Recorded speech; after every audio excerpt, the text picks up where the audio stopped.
इसलिए ज्ञानी मत बनिएगा, भक्ति करो। आप लोग बाबा से जुड़े रहो, ज्ञान की आवश्यकता नहीं है। अरे विष्णुवे नमः ना कहकर विष्णाय नमः भी कहोगे तो जैसा भाव आपका है वैसा ही आपको फल मिलेगा। अब कहा महाराज ये सत्कर्म क्या होता है? आकाशवाणी से प्रश्न कर दिया देवर्षि नारद ने। कहा महाराज सत्कर्म क्या होता है? बोले सत्कर्म क्या है इसकी परिभाषा संतों के द्वारा, ऋषियों के द्वारा आपको प्राप्त हो जाएगी। तो नारद जी वहां से जा रहे थे, मार्ग में भृगुर्वशिष्ठश्च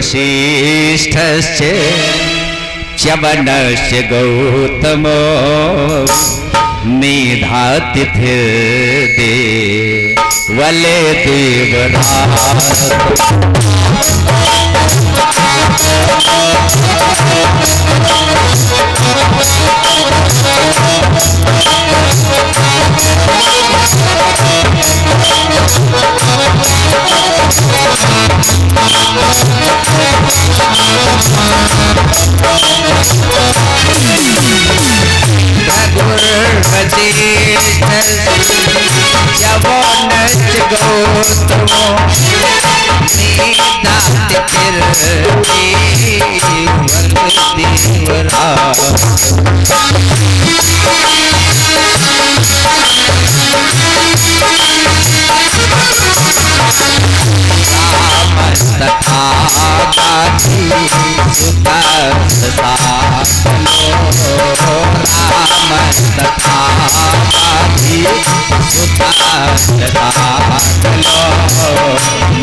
इन ऋषियों का दर्शन हो गया। इन ऋषियों से कहा महाराज ये बताने की कृपा करें कि सत्कर्म क्या है।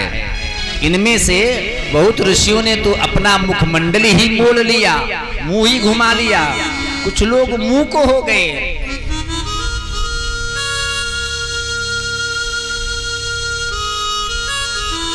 इसके बाद में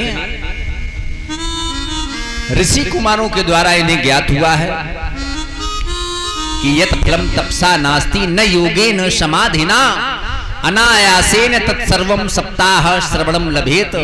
जो फल तपस्या से मिलता है, जो फल तपस्या से नहीं प्राप्त हो सकता, यत् फलम तपसा नास्ति न योगेन समाधिना, न योग के द्वारा न समाधि के द्वारा, अनायासेन तत्सर्वम सप्ताह श्रवणम लभेत। वो फल अनायास सप्ताह विधि के द्वारा प्राप्त हो जाया करता है।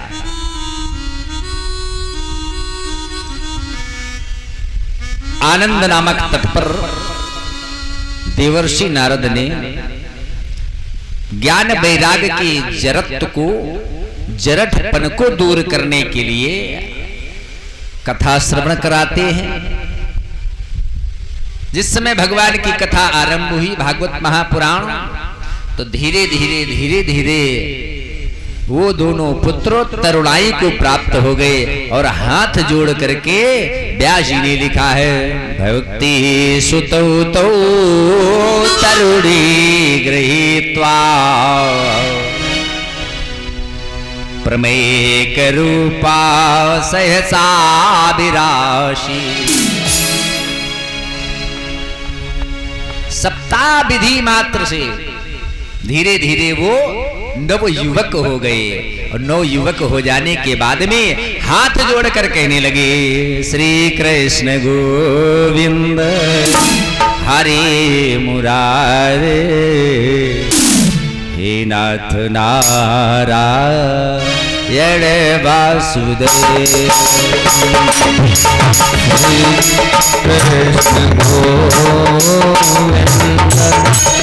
हरे मुरारे नाथ नारायण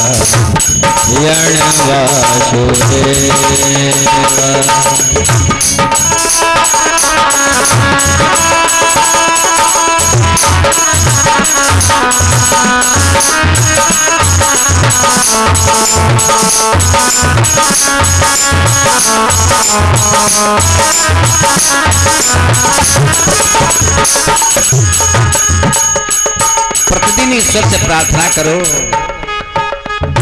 हे नाथ अब तो ऐसी दया हो, जीवन तक जाने न पाए। आपने साध्य और साधन दोनों प्रदान किए हैं। साधन धाम मोक्ष कर द्वारा पाई न जे परलोक समारा। आपने मुझे साध्य और साधन दोनों प्रदान किए हैं, इसलिए ये जीवन निरर्थक जाने न पाए। ज्ञान वैराग्य दोनों कहने लगे, श्री कृष्ण गोविंद हरे नाथ तेरा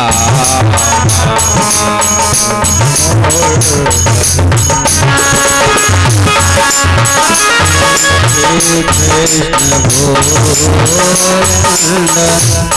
हरे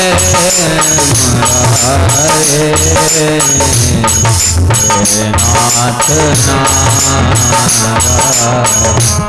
नारायण वासुदेव। श्री कृष्ण गोविंद हरे मुरारे नाथेति नामानि वदन्ति। हाथ जोड़कर भगवान का नामोच्चारण करने लगे। 9 युवक हो गए। यत फलम नास्ति तपसन्न योगीन समाधिना तत् फलम लभते सम्यक कलौ केशव। कीर्तनम कलयुग में भगवान का नाम स्मरण मात्र से उस फल की प्राप्ति हो जाती है। ये सच है कि भगवान से बढ़कर भगवान का नाम है। जिस समय सेतु निर्माण की व्यवस्था चल रही थी, नल नील के द्वारा पत्थर पर राम नाम लिखा जा रहा था और उस समुद्र में जैसे डाला जाता था तैरने लगता था। धीरे धीरे पुल बनने लगा। राम जी ने सोचा कि सभी लोग कार्य कर रहे हैं, ये हमारा ही काज है, राम काज है, तो हमें भी अपना नाम, अरे तो हमारा लिख रहे नाम, जब हम ही अपने हाथ से नाम लिखेंगे तो और ज्यादा सफलता मिलेगी। इसलिए भगवान श्री राम ने उठाया पत्थर और उस पर नाम लिखा राम। और राम लिखकर जैसे छोड़ा तो पत्थर डूब गया। राम जी ने इधर उधर देखा, किसी ने देखा तो नहीं है। सोचे ये बड़ा वाला था, इसे छोटा वाला, ज्यादा वजन होने के कारण भी तो डूब सकता है। दूसरा उससे छोटा वाला उठाया, उस पर भी नाम लिखा, जैसे छोड़ा डूब गया। इधर उधर देखा, किसी ने देखा तो नहीं है। उससे भी छोटा जब तीसरी बार उठाकर उस पर राम नाम लिखा और समुद्र में जैसे डाला है, डूब गया। देखा कि कोई देख तो नहीं रहा। हनुमान जी अनवरत देख रहे थे। राम जी ने कहा, हनुमान जी तुमने देखा नहीं कुछ? कहा प्रभु देखा है, लेकिन कहा देखा है तो बताना नहीं किसी से कुछ। कहा नहीं प्रभु, अरे आप बताने की बात करते हैं, हम इसके द्वारा गा गा कर सारे संसार से कहेंगे कि जिसको मेरे राम जी ने छोड़ दिया वो डूब गया है। तो जब राम जी बड़े थे तो राम जी ने अपने हाथ से डाला, नाम ना लिखते, ऐसे डाल देते।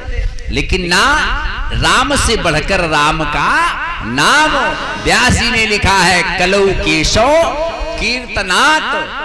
कलयुग में भगवान कृष्ण का संकीर्तन करने मात्र से भगवान राम नाम जप मात्र से उसे भव पार लगा दिया करते हैं। तो क्या करना चाहिए? सदा से ब्याह, सदा से ब्याह, प्रतिदिन सेवन करो। किसे? श्रीमद् भागवती कथा, यस्या श्रवण मात्रेण हरे चेतम समास। प्रतिदिन इसका श्रवण करना चाहिए। इससे हरि अपने चित्त में समाहित हो जाया करते हैं। और जब भगवान हृदय में हम जब भक्ति करते हैं, मन निर्मल हो जाता है। भगवान